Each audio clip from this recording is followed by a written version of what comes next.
In 1943, a top-secret government project malfunctioned, causing a U.S. naval ship to time travel and the crew to suffer disastrous fates. This is the story of the Rainbow Project, more commonly known as the Philadelphia Experiment. Many experiments were conducted during World War II. Governments were even testing on the public without their knowledge. Their focus? Weapons. The first nuclear weapons were created during this time, and different chemicals were being tested for how useful they'd be in chemical warfare. US ships were constantly delivering supplies to Europe to support the war effort, but the ships were regularly being attacked by German U-boats. In 1942, around 6 million tons of supplies were lost, and 30,000 sailors lost their lives. Something needed to be done. The Allies, led by Great Britain, the United States, and the Soviet Union, were desperate to find a way to stop the ships from being destroyed by the Axis powers, Germany, Italy, and Japan. So they started researching and experimenting with different ways to cloak their ships. The story of uncovering the truth about the Philadelphia experiment starts after the war, though, on January 12, 1955, with the Professor Morris K. Jessup. Jessup was born in Rockville, Indiana. He earned a Bachelor of Science degree in astronomy from the University of Michigan in 1925, and, while working at the Lamont Husey Observatory, received a Master of Science degree in 1926. He wrote the book, The Case for the UFO. In this book, he talks in detail about the study of theoretical power sources for UFOs. It was his belief that anti-gravity was used as the power source of UFOs. Jessup began receiving strange letters from a man named Carlos Miguel Allende, aka Carl Allen. Allen was born in 1925 in Springdale, Pennsylvania. He joined the Marines in 1942 and the Merchant Navy in 1943. Later he was discharged and then served on the SS Andrew Furuseth. He worked on 27 different ships before leaving in 1952. In the first letter, Carl advised Jessup to not research the levitation of unidentified flying objects. Then he talked about a theory called the unified field theory, a theory by Albert Einstein that was not well known. The unified field discusses the unification of electromagnetism and gravity into one single field. Allen claimed that a scientist named Franklin Reno used the unified field theory in Philadelphia on a naval ship in October 1943. He said in the experiment, generators were used in an attempt to cloak the ship. Allen said he was aboard the SS Andrew Furuseth and observed the bizarre events that resulted from this experiment. However, during this experiment, an unexpected malfunction occurred, which resulted in the ship being teleported and the crew suffering horrific side effects, the stuff of nightmares. On October 28, 1943, the SS Eldridge was in a port in Philadelphia. On board the ship were hundreds of tons of electronic equipment and generators. When the generators were turned on, witnesses say the ship became engulfed in a green fog. And then soon after, a flash of bright blue light was seen. Then the ship completely disappeared.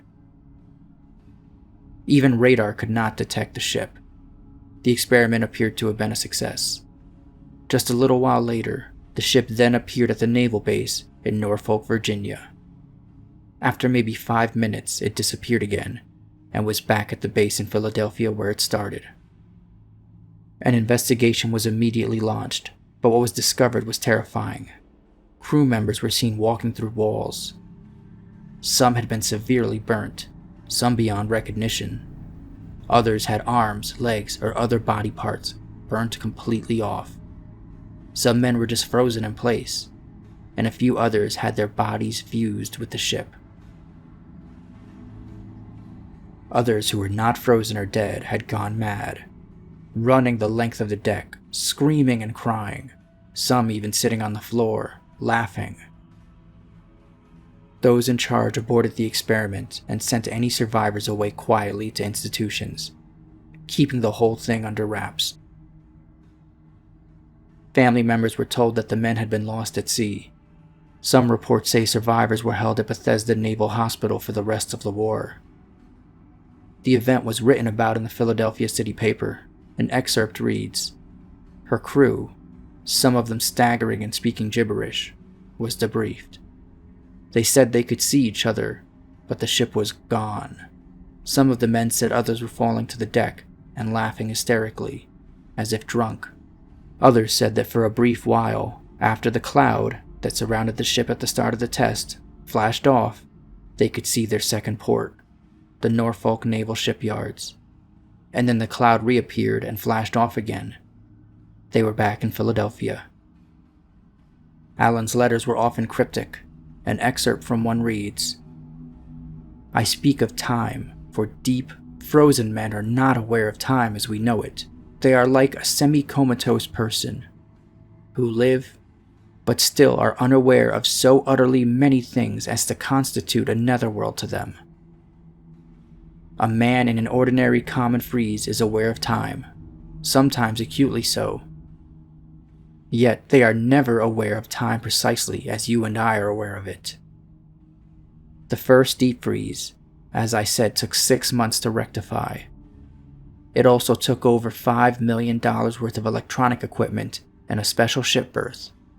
If around or near the Philadelphia Navy Yard you see a group of sailors in the act of putting their hands upon a felloe or upon thin air, observe the digits and appendages of the stricken man. If they seem to waver, as though within a heat mirage, go quickly and put your hands upon him, for that man is the very most desperate of men in the world. Not one of those men ever want at all to become invisible. I do not think that much more need be said as to why man is not ready for force field work." Jessup couldn't tell if these were the writings of a madman, or if there was something more to them. So Jessup wrote Allen asking him for more evidence of anything surrounding the Philadelphia experiment. Allen didn't provide Jessup enough evidence, so Jessup figured Allen may have been a nut and dismissed the letters. Years later, Allen would claim he wrote these things to scare the hell out of Jessup.